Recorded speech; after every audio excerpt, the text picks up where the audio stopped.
Welcome to the First Unitarian Church of Worcester, Massachusetts. I'm Sarah Stewart. I'm the minister here. It is wonderful to have all of you with us this morning.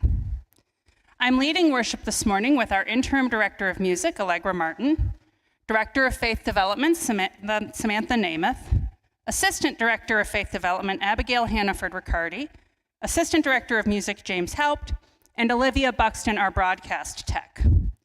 Kate Sheehan is our head usher this morning. Here at First Unitarian Church, we strive in loving fellowship to honor the sacred, connect with each other, and serve justice. We are a welcoming congregation. Whatever your age, race, class, nationality, sexual orientation, or gender identity, we are delighted to have you with us today. For those of you who are joining us online, you can like this video to help others find it and subscribe to our channel to get all of our content, music, children's stories, and past worship services. The newsletter is the best way for everybody to stay in touch with what's going on here at the church. To sign up online, go to firstunitarian.com and click subscribe to our newsletter at the bottom of any page. And for those of you who are here in the building, you are welcome to a social hour in the church parlor through either door at the front of the sanctuary after the service. And you too can sign up for the newsletter by stopping at the welcome table. If you're new, you can pick up a gift bag and sign up to get all of our communications. I have a few additional announcements this morning. We had a book sale fundraiser for the church all day yesterday, and many books were sold and many books remain. Today, you can fill a grocery bag with books for $10, so please make your way upstairs for that after the service. And while you are up there, please stop into the chapel. The book sale is in the big room that looks like a gymnasium, and the chapel is the smaller room that has art all over the walls, right next to it. Our women's group is hosting an exhibit there, Staying Apart, Always Together, of art, writing, fabric art, visual art that our members made during the pandemic. So please stop and see that as well. In 2 weeks, we are hosting a church open house on Sunday, September 25th. That is the beginning of our faith development program. It's the day when our committees all have an opportunity fair, and we have sent out postcards. Our welcome team has put together postcards, which we've sent to our neighbors, inviting them and welcoming them to our church. So I hope that everybody will come on September 25th for a celebratory Sunday and wear your name tags and be ready to meet some new people who are eager to be part of our church. And then finally, one of the charities in Worcester that we help support and work with is the LGBTQ Asylum Task Force, which helps people from all over the world who are seeking asylum because of their sexual identity. Their gala is Saturday, September 24th. First Unitarian Church has reserved a table. So if you would like to buy a ticket to go and attend the gala, you can see Ginny Johnson. Can you wave, Ginny? But especially if you yourself are a member of the LGBTQ community and don't necessarily have the funds for a table, we would love for you to be our guest. Some members have purchased tickets that are available for guests to attend. So again, please see Ginny. If you would like to go but don't necessarily have the funds to come, we would love to have you be at our table as well. This is the day the Lord has made. Let us rejoice and be glad in it.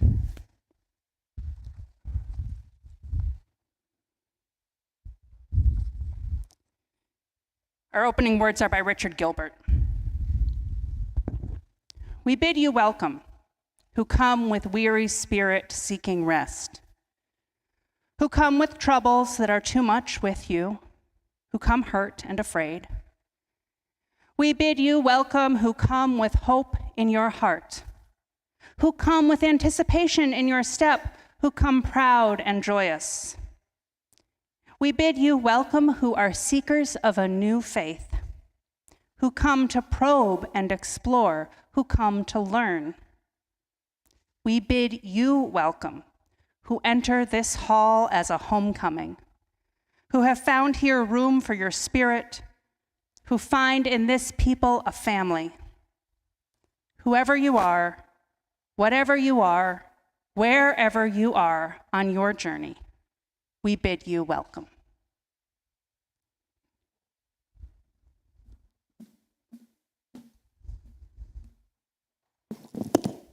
Winslow will light our chalice this morning.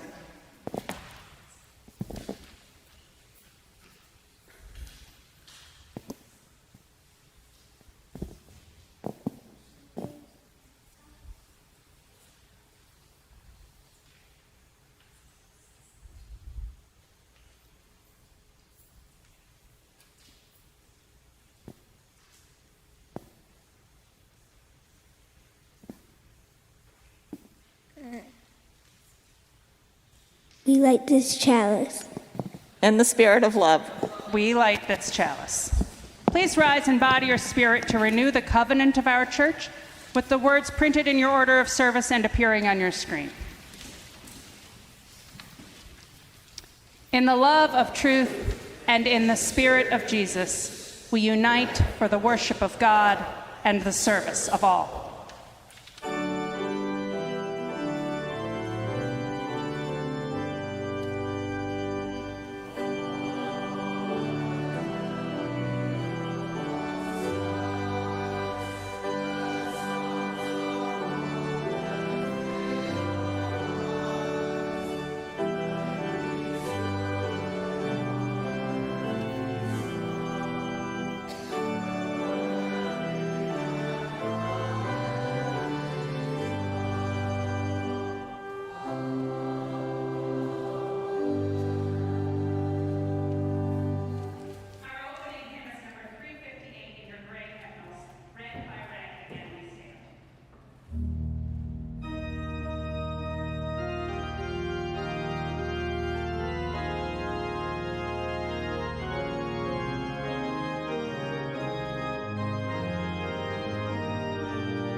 Good morning. Today is a multi-gen service, and I'm so happy to see you all today. Our faith development classes will start on September 25th, so I hope to see new faces, old faces, every face. Today, we're going to hear a story about a little drop with a really big dream named Higgins. Once upon a time, there was a drop of water named Higgins. Higgins was no ordinary drop of water. He was a drop with a dream. Higgins lived in a valley where it had not rained in a very long time. So, all the lovely green grass was turning brown, all the beautiful flowers were wilting, and all the trees were starting to droop. Higgins had a dream that one day the valley would be a beautiful place again. But what could he do? After all, he was only a drop of water. One day, Higgins decided to travel and tell the others about his dream. All the other drops listened very politely, but no one believed his dream would come true. Higgins, get your head out of the clouds. You can't spend your whole life dreaming.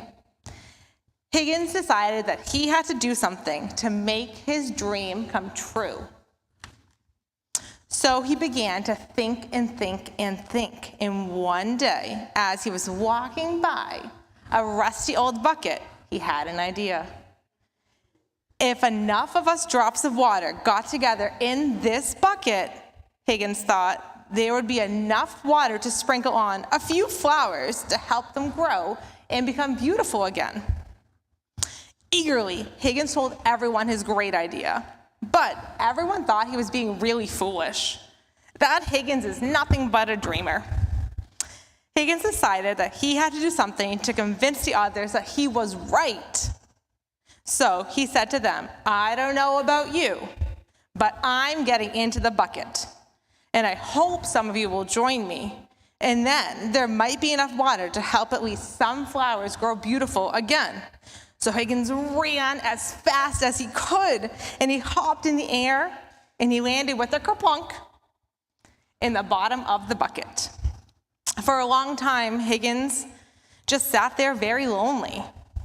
It seemed like no one else was going to join him. But after a while, some of the other drops could see that the grass was dying, and the flowers were wilting, and that the trees were drooping. They all agreed something must be done. Suddenly, one drop shouted, I'm going into that bucket with Higgins. And he leaped through the air, and he landed kerplunk into the bucket. And then two other drops yelled, wait for us! And they hopped through the air and landed in the bucket. And then 10 drops jumped through the air into the bucket. Then 30. Then 50. And then hundreds of drops came all around just to jump into that bucket. Soon, the bucket was completely full of water, but there were still more drops of water that wanted to join. So they found another bucket and hopped in. And before long, there were 2 buckets of water, then 3, then 4, then 10, and then hundreds, and then thousands of buckets of water. And then along came a powerful breeze that blew over all the buckets, and all the water flowed together, and it created a mighty stream. Everywhere the water flowed, the grass turned green again. And all the flowers bloomed, and the trees stood tall and straight once more. And all this happened because Higgins had a dream, and his dream came true. Because he knew that although he was just a drop in a bucket, enough drops in a bucket make a bucket full. And that when there are enough buckets with the wind behind them, then justice will roll down like the waters, and righteousness like a mighty stream. Thank you.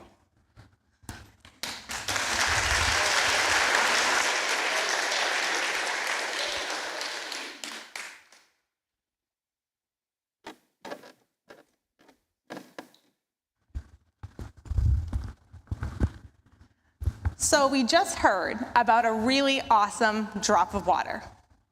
And now I want us to think about that drop of water in a rainstorm. Some thunderstorms are kind of scary, and they're loud, sometimes they're calming, but what makes them best is when we can make them by ourselves. So Abby and I are going to lead you in some motions to make our own raindrop sounds. So follow along with us first, and then we're going to do it together. And it's going to be roaring and then calm right back down. So I want everyone to try rubbing their hands together. Should sound like what you think. Wind. That's our wind. And now I want you to either snap your fingers or you can tap 4 fingers on the other palm. So we're going to snap. And that's our rain sound. And now our thunder is going to start building, so I want you to tap your thighs. But it's going to get really big, so now I want you to clap and stomp your feet at the same time.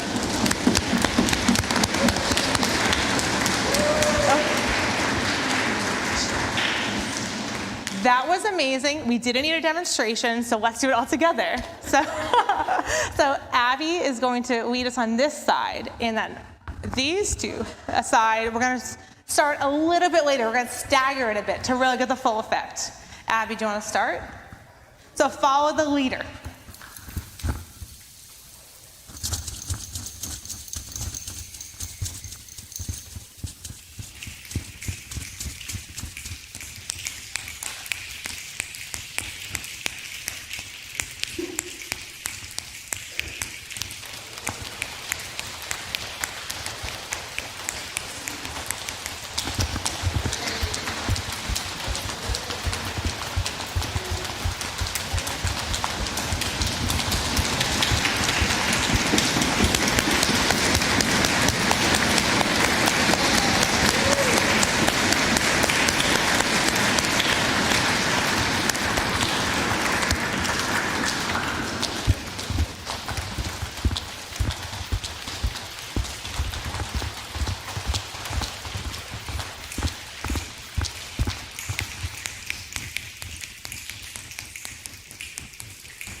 That was a wonderful rainstorm.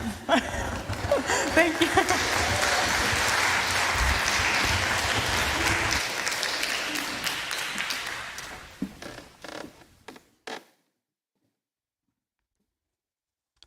Please join me in the common prayer with the words printed in your order of service and appearing on your screen. Holy Comforter, be near us. Be with us as we remember those we have lost and as we remember our nation's losses on September 11th, 2001. We give thanks for all who serve their communities as first responders and public servants. May we be inspired to work together for peace, understanding, and justice for all people. Amen. Please continue your own thoughts and prayers in silence.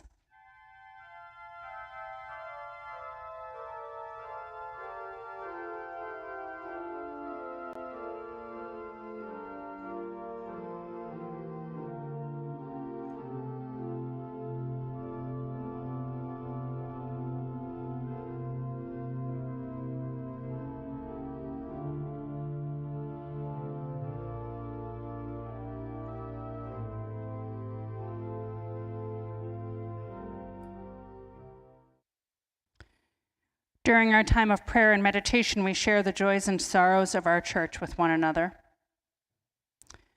John Arbuckle lights a candle of joy, for to know family is to know joy and love. Vicky Hardy lights a candle asking for healing prayers for her mother, who is recovering from COVID and a fall. She is doing better, but still has progress to go. And Vicky also lights a candle in memory of 9/11 families and friends on this day.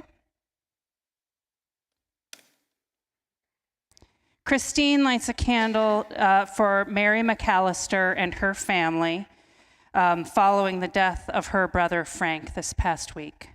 May peace and healing hold Mary and her family. We extend our hearts and our condolences to her.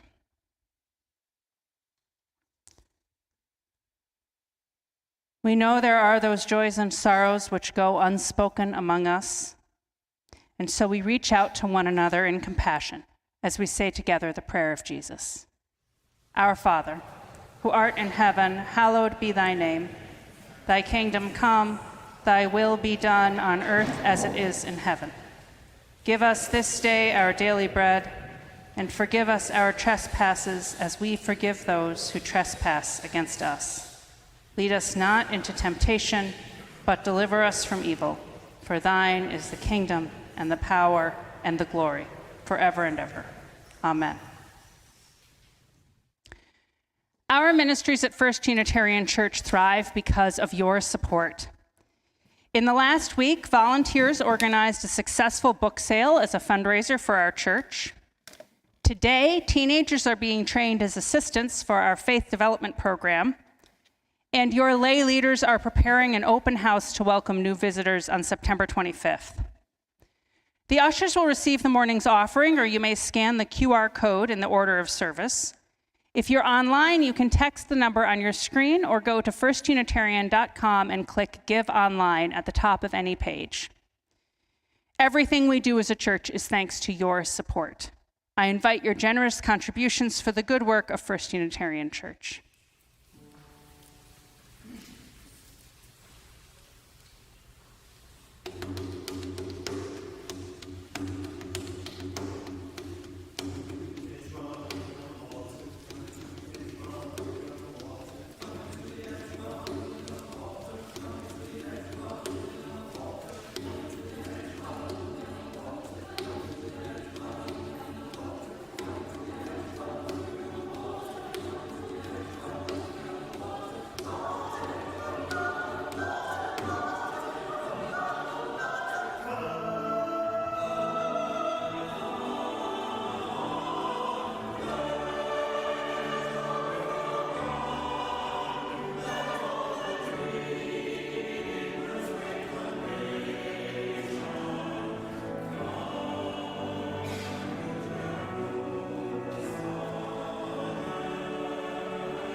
Our reading is from Holy the Firm by Annie Dillard. Every day is a God, each day is a God, and holiness holds forth in time. I worship each God, I praise each day, splintered down, wrapped in time like a husk of many colors, spreading at dawn, fast over the mountains split. I came here to study hard things, rock mountain and salt sea, and to temper my spirit on their edges. Teach me thy ways, O Lord, is, like all prayers, a rash one, and one I cannot but recommend. There are many gods of mornings, and the many things to give them for their work, lungs and heart, muscle, nerve, and bone. And there is the no man's land of many things wherein they dwell, and from which I seek to call them, and work that's mine. All day long I feel created. I can see the blown dusk on the skin on the back of my hand, the tiny trapezoids of chipped clay, moistened and breathed alive. There are some created sheep in the pasture below me, sheep set down here precisely, just touching their blue shadows hoof to hoof on the grass. Created gulls pock the air, ripped curved seams in the settled air. I greet my creative meal, amazed.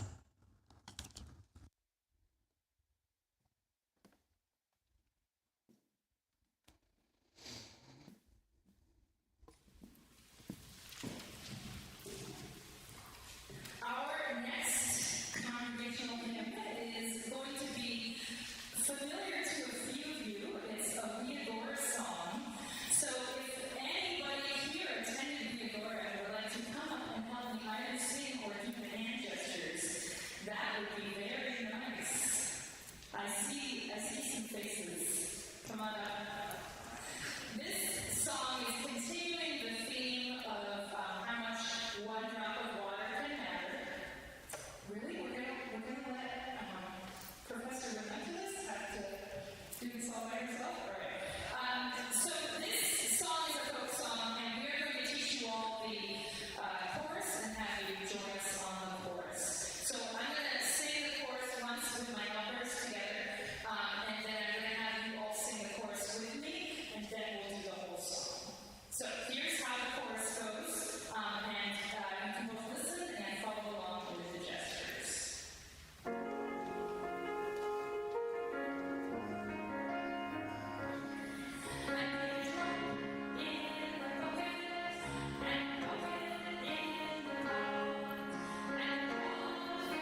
ancient myths tell the creation story in sweeping terms.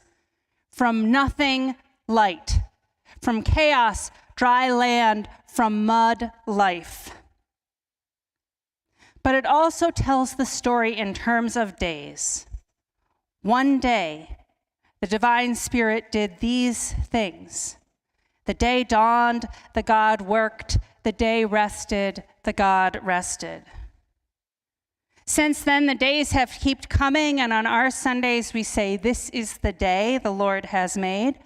But perhaps now the divinity is somewhat more hidden than it was on those first days. And what we do with the days is now up to us. We are co-creators of the world. We wake every morning to praise its beauty and work to solve its problems. Time comes in years, movements, eons, but what we have are days. There is so much to be gained by treating each day as a sacred gift which we help to create. Essayist Annie Dillard praised the gods of the days. She admired the sheep, the gulls, even her breakfast. In the essay, she is watching the fog retreat from over Puget Sound, and as it goes back, she can see the day emerging, living creature by living creature. Every day was her chance to notice the world around her and get it down on paper, helping the day's God with his work. Activists have changed the world with their days. Swedish environmental activist Greta Thunberg, who is now not yet 20 years old, began her international advocacy for the climate on a Friday. One Friday in 2018, when she was only 15 years old, she left school to stand outside the Swedish parliament holding a sign that said, "School strike for climate." The next Friday, she did the same thing. One Friday at a time, her movement grew. Soon, other students from her school joined her. Then students from all over the world began to organize their own school climate strikes, taking their signs to their houses of government. After Greta spoke at the UN Climate Change Conference later in 2018, student protests began to happen weekly, every week, somewhere in the world. By 2019, millions of students were making their voices heard. Greta's activism has prompted leaders in her native Europe to fight harder against climate change. Sharing a stage with Greta in 2019, the president of the European Commission promised 25% of the EU's budget to fighting climate change. Greta is not alone. She is joined by students all over the world and by the pained cries of humanity as people struggle with rising temperatures, droughts, and floods. She is one person, but she is not only one person, she is one of millions. And she did act on one Friday in 2018, but she did not act only on one day. Her activism began on a day, and every day she woke up and decided to continue it. No matter the scope of the work we do it one day at a time. And it's even more than a day. We live our values and connect with each other moment by moment. Every moment is there for us to claim it as a chance to witness the beauty of the world and work to make it a better place. I was doing the dishes one summer afternoon at about this same time of year after dinner, and looked out the window, and there on my backyard, I could see the golden light just touching the tops of the trees.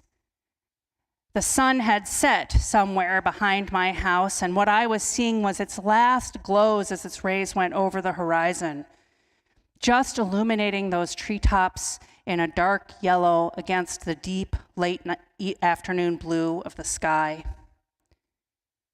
And I gave thanks for that beauty in that moment of doing the dishes. By the time my husband and I got outside to try to take a picture, the moment was gone. Right then, right there was my opportunity to give thanks. Blink, and it is gone. Or think about standing in front of a baby at the supermarket checkout line, and the baby catches your eye and laughs at you.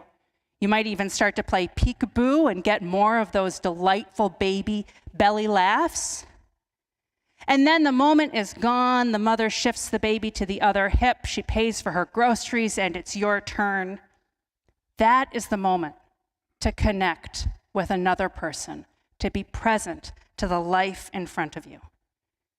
We do not choose our moments. We respond to what we are given. Kindness and justice are made up of days. Days are made up of moments. It matters when we're there for one another, in the moment, when we do a good thing because it presents itself to us. When I was really suffering in the last days of my second pregnancy, trying to keep up with a toddler, coping with an aching back, I was at the science center with friends of mine and just thought to myself, I cannot stand up right now and walk across this room of the science center. My friend saw the pain I was in and said, "Do you want me to pray for you?" I said yes, and meant it. I was not happy, but I thought she meant in general, later. Instead, she put her hand on my shoulder and prayed out loud for me right then, at the science center, that I would make it through that moment of needing to walk across the room to catch up with my son, that I would make it through the last few days and weeks of my pregnancy, that I would be healthy, that my baby would be healthy, that this moment would pass and all would be well. I was crying there in the science center, not because of the pain, which is where I had been a few moments before, but because of my friend's kindness. Her religious tradition is not my religious tradition, but she was able to be present and grab that moment to show me that I was not alone in my struggle. We don't always need to make a plan or wait until the perfect moment. The perfect moment is now. In our work for justice, it matters that we do what we can when we can. It's easy to get discouraged that our small actions don't make a difference. Yet our actions are the only thing within our control. One change in our lifestyle, one call to an elected official, one evening's volunteer work, one afternoon's effort to make your community a better place for all, one ballot in the ballot box. These are under our control. These are the things we can do today. Like Greta in front of the Swedish Parliament, like Higgins in the bucket, we don't know who else will join us. We never know how far our voices will carry. We are one drop in the bucket, but the bucket fills the river and the river rushes on. A movement is made of people and of days. I feel as though a new day is beginning here at First Unitarian Church, and maybe even more broadly in our society. I have talked to so many people over the last few days who have said to me, this school year feels different. This church year feels different. This moment feels different. Maybe we are beginning something now that is not dominated by the COVID-19 pandemic. We are living with it. People are still suffering with the disease. Many of us choose to wear masks. It may be something that we live with for a long time. But we are yet ready for something new. Here in our church, we are ready to begin new programs and ministries. We're ready to continue living our values, the beauty of music, the power of truth, the commitment we have to creating peace and justice for all and sharing these values with our children. We have been through a few hard years as a society and as a church, and our liberal religious community is made up of years, the good and the bad, made up of days, the good and the bad, made up of all the moments when we choose to walk our path together. Annie Dillard, as a writer, emphasizes the need for solitude. She says society is to be avoided, other commitments get in the way, even a pleasant writing place is dangerous, she says. Quote, one wants a room with no view, so imagination can meet memory in the dark. When you read her essays, she is almost one wild animal among many, not a person among people. And we here in this church, we honor the God of today in a different way. We honor it in this community. Our love for one another is one of our guiding values. We connect with each other in these small moments, sharing a laugh, relaxing, and visiting together. Of writing, Dillard says, spend it all, play it, lose it all right away every time. Do not hoard what seems good for a later place in the book or for another book. Give it all, give it now. The same is true of love. Don't hold back. Let your love show. Show it today. Give it now. There is no other time. I love you all. Amen.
Go forth into the world in peace.